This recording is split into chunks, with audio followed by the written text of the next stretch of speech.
Exam tips. உங்களோட exam பேப்பரில் quality இருக்கணும், குவான்டிட்டி இருக்கணும்.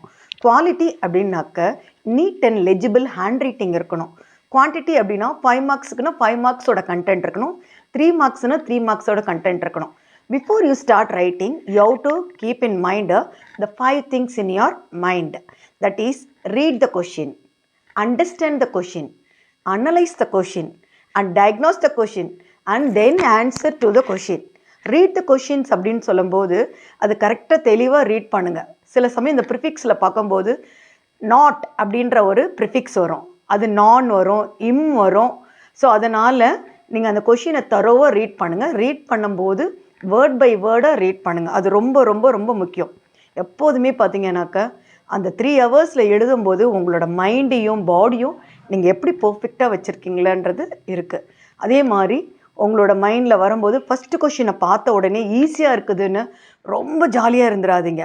அதே மாதிரி ஃபஸ்ட் கொஷினை பார்த்த உடனே உங்களுக்கு படித்தது வரலன்னு சொல்லும்போது எக்ஸைட் ஆகாதீங்க. ஸோ அந்த 3 ஹவர்ஸ் எப்படி வச்சுருக்கணும்னா, read the question, understand the question, analyze the question, diagnose the question, and answer to the question. Thank you.